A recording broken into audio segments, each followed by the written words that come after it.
प्रभु, मंथन से ये क्या निकला है जिसका तेज हम में से कोई सह तक नहीं पा रहा? कौस्तुभ मणि है ये।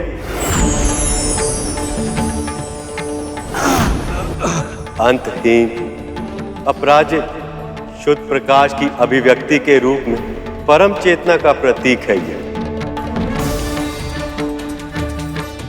इसलिए इसकी शक्ति को सह पाना सबके लिए संभव नहीं है।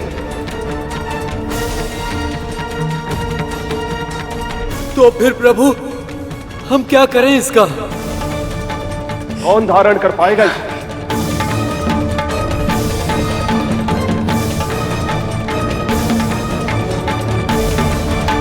हम सब इस विशाल समुद्र को मथ के इसमें भीषण असंतुलन उत्पन्न कर रहे हैं। कितनी असुविधा पहुंचा रहे हैं हम इसे। मेरा सुझाव ये है कि हम इस मणि को समुद्र देव को उपहार में दे दें। अब तक ये मणि समुद्र के तल में विराजमान, किंतु अब समुद्र देव इसे पूरे अधिकार से ग्रहण कर पाएगा। उचित सुझाव है। उचित सुझाव है।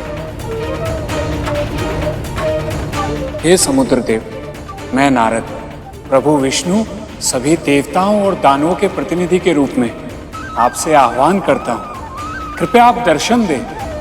प्रकट हो समुद्र देव। प्रकट हो समुद्र देव, प्रकट हो। प्रकट हो समुद्र देव, प्रकट हो। प्रकट हो समुद्र देव, प्रकट हो।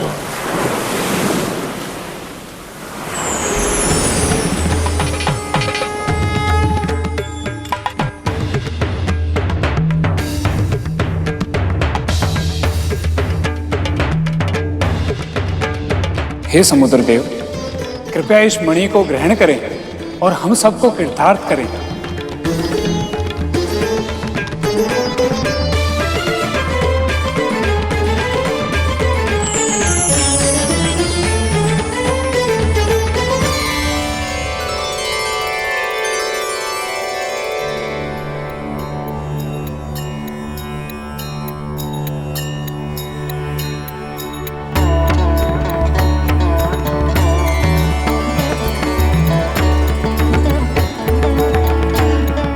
प्रभु विष्णु और आप सभी ने मेरा स्मरण किया, मुझे इस योग्य समझा, इसके लिए आप सभी का बहुत बहुत धन्यवाद।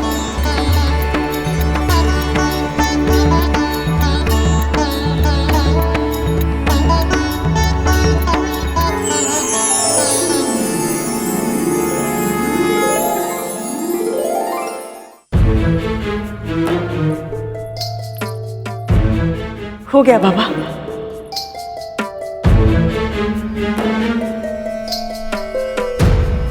आनंद आ गया।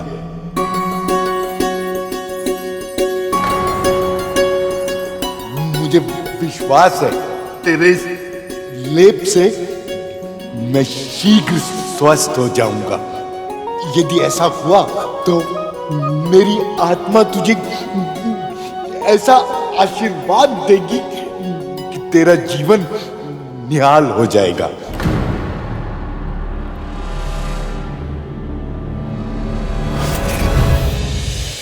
हम बाबा के साथ कितना अनुचित व्यवहार कर रहे हैं। उन्हें तो ज्ञात ही नहीं है कि लेप कद्रू दीदी ने नहीं, मैंने लगाया है। ये कैसे संभव है धूमल? गुरु दत्तात्रेय को सत्य पता नहीं लगा? या फिर वो भी कहीं माँ की चाल के उत्तर में कोई खेल खेल रहे हैं? यदि ऐसा हुआ तो माँ बहुत बड़ी समस्या में फंसने वाली है। तक तू आनंद आ गया।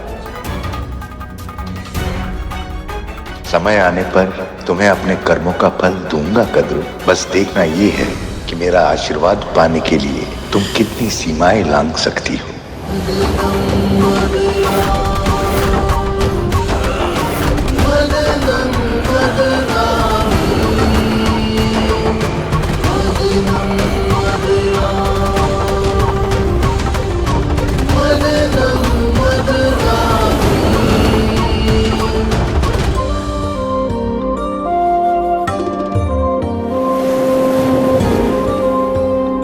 कब तक प्रतीक्षा करवाएंगी माँ?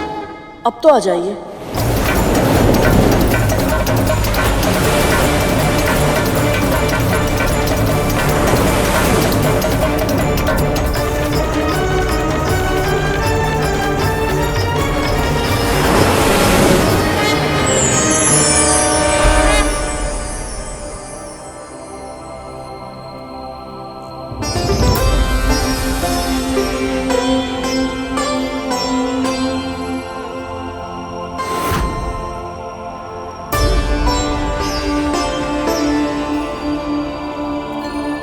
कल्पवृक्ष? वाह गुरु, वृक्षराज को पहचान लिया तुमने? श्रेय मेरा नहीं है भैया, श्रेय माँ का है। माँ ने मुझे 7 लोगों के बारे में बताते समय इनके बारे में भी बताया था। परंतु सत्य तो ये है कि जितना मैंने सोचा था उससे कहीं अधिक सुंदर है ये। क्या बताया था तुम्हारी माँ ने? प्रभु यही कि मन में कोई भी इच्छा क्यों ना हो, यदि इनसे मांगते हैं तो वो इच्छा अवश्य पूर्ण होती है। सत्य ही कहा था उन्होंने। पर कल्प वृक्ष की महिमा केवल इच्छाएं पूरी करने तक सीमित नहीं है गरुड़। इसका महत्व तो इससे भी कहीं अधिक है। इस वृक्ष को तुम सबको देना संभव नहीं है वज्रांग। इस वृक्ष की हम देवताओं ने वर्षों तक सेवा की है। इस पर केवल हमारा अधिकार है। असंभव। स्वर्ग पर केवल हम असुरों का राज है अग्नि, और इस नाते स्वर्ग की प्रत्येक वस्तु पर केवल और केवल हमारा अधिकार है, इस कल्प वृक्ष पर भी। दुखद तो ये है कि जो इसके लिए झगड़ा कर रहे हैं वो ये जानते तक नहीं। बस वज्रांग, रुक जाइए आप लोग। जो सबकी इच्छाएं पूरी करते हैं उनके लिए झगड़ने से पहले आप दोनों पक्ष कल्पवृक्ष से तो पूछ लीजिए कि वो कहां रहना चाहते हैं।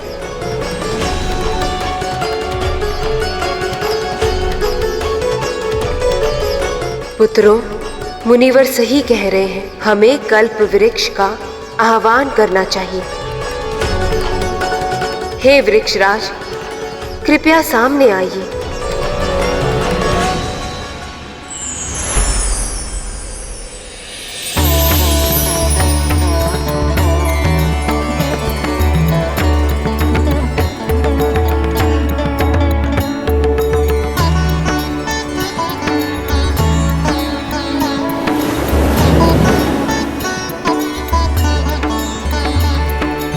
दोनों पक्ष एक एक करके अपनी इच्छा प्रकट कीजिए।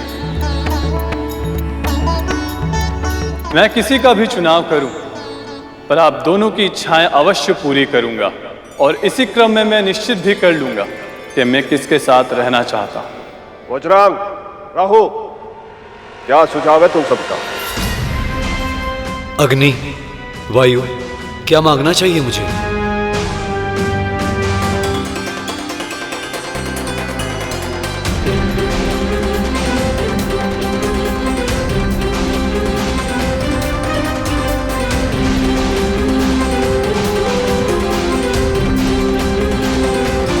प्रभु को केवल माता लक्ष्मी चाहिए। मुझे मेरी माँ की प्रसन्नता। शेष भैया, आप क्या मांगना चाहेंगे कल्प वृक्ष से? मेरे पास मेरे परम पिता, परम प्रभु श्री विष्णु है। सब कुछ है मेरे पास, मुझे और कुछ नहीं चाहिए।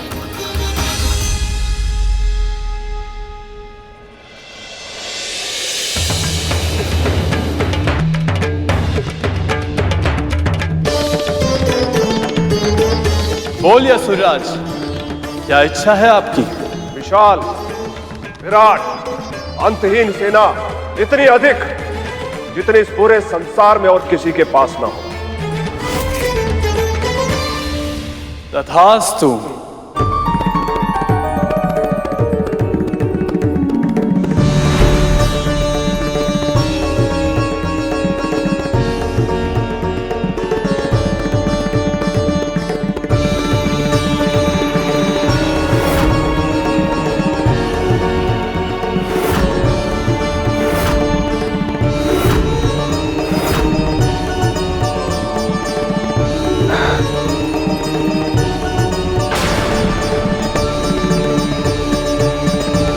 देवराज, शक्ति का पलड़ा तो पहले से ही इन असुरों की ओर झुका हुआ था। अब यदि ये अमृत संजीवनी विद्या की काट भी बन जाए तो इतनी विशाल सेना को पा लेने के बाद इन असुरों को हराना असंभव होगा।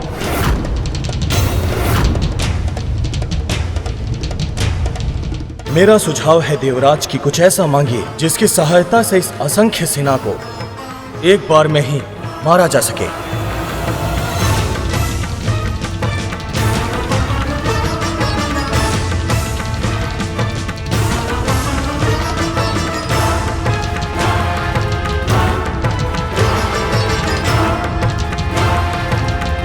बोलिए देवराज,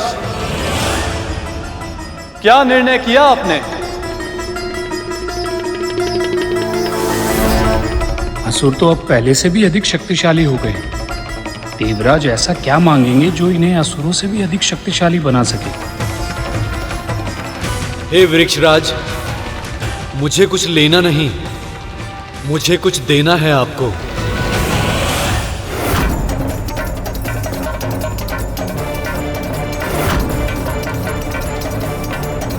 कहीं देवराज इंद्र अपने अहंकार में पुनः कोई भूल न कर बैठे और समुद्र मंथन सफल न हो पाए।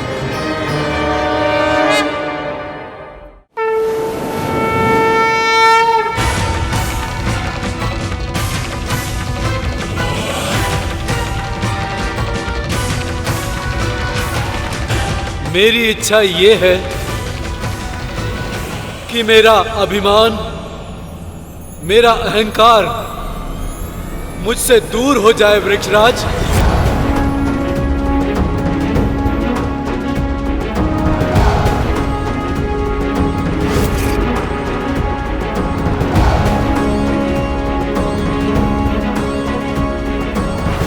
तथास्तु।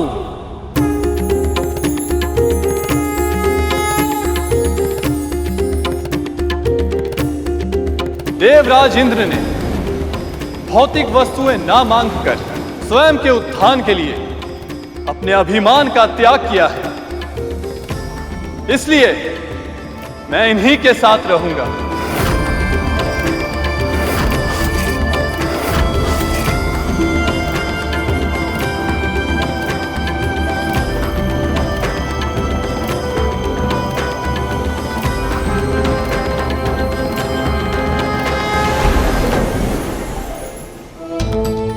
एक बार फिर से ये देवता जीत गया, लेकिन अगली बार मैं ऐसा नहीं होने दूंगी।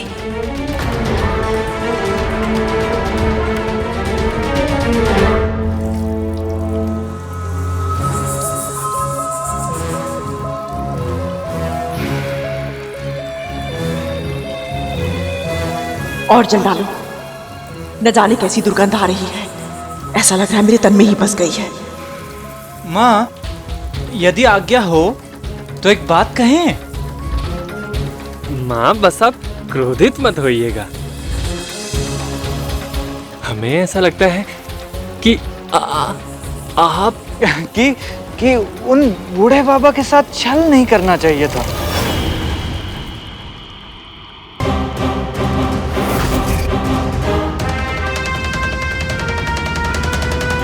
अब तुम दोनों मुझे बताओगे कि मुझे क्या करना चाहिए और क्या नहीं। जितना बोला है उतना करो, जल डालो।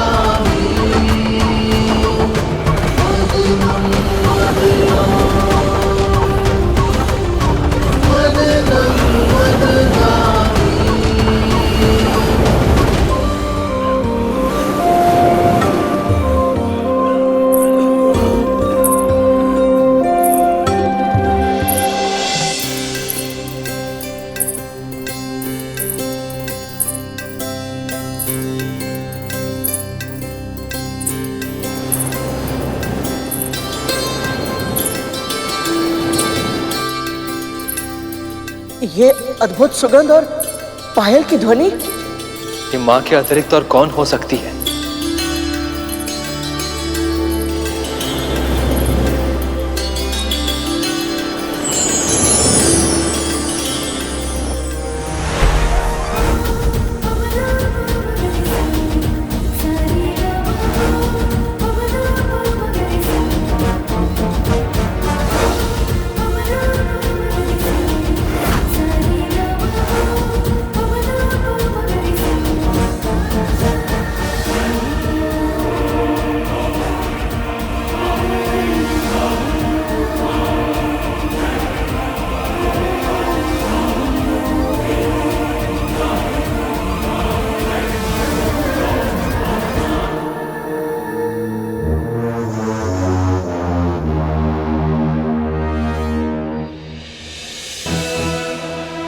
ये स्त्रियां कौन है? रंभा।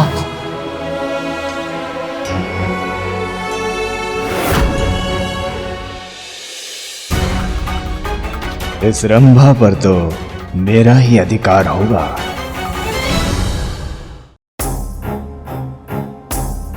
सुंदरी, तुम्हारा आकर्षण तो अधिक है सुंदरी।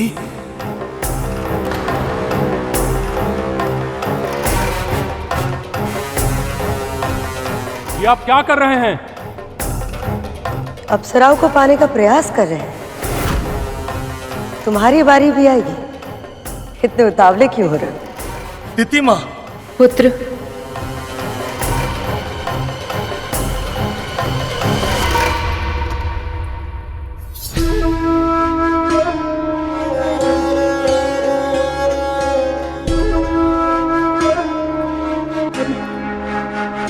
क्या हुआ?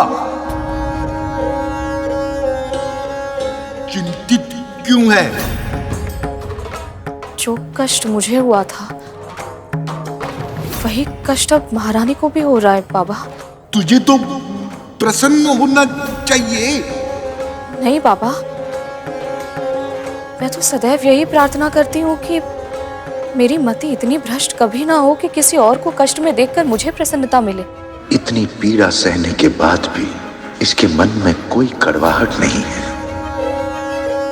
कितना निर्मल मन है इसका, कितना शुद्ध। समझ चाहता है कि अब परिवर्तन का शंख बज उठे। कल बहुत से प्राणियों की आशाओं पर हिमपात होगा, पर कुछ के जीवन के मरुस्थल में प्रसन्नता के फूल भी खिलेंगे। कल मुझसे भोर में मिलने आना विंता। कल कुछ ऐसा होगा जिसकी तूने कल्पना तक नहीं की होगी।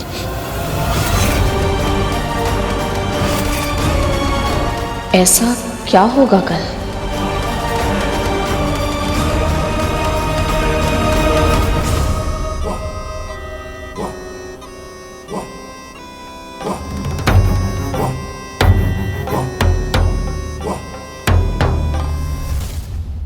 आहा, उत्तम, अति उत्तम। सुंदरी, विवाह कर लो मुझसे। तुमसे ही क्यों, मुझसे क्यों नहीं? पहले प्रस्ताव मैंने दिया है इसे, परंतु देखा ही नहीं, पहले मैंने था। समुद्र के हृदय से निकलते ही ये वज्रांग के हृदय में बस गई। प्रभु, स्त्रियों का तो सम्मान करना चाहिए। ये सब तो कितना अनुचित व्यवहार कर रहे हैं इन सबके साथ। ये अप्सराएं मन के भीतर छुपी कामना की प्रतीक हैं गरुड़। इसलिए जब तक उस कामना पर नियंत्रण नहीं होता तब तक ना तो ये विवाद सुलझेगा और ना ही देवी लक्ष्मी प्रकट होगी। विवाह तो केवल मेरा होगा। राहु, बड़ा मैं हूं, विवाह मैं ही करूंगा।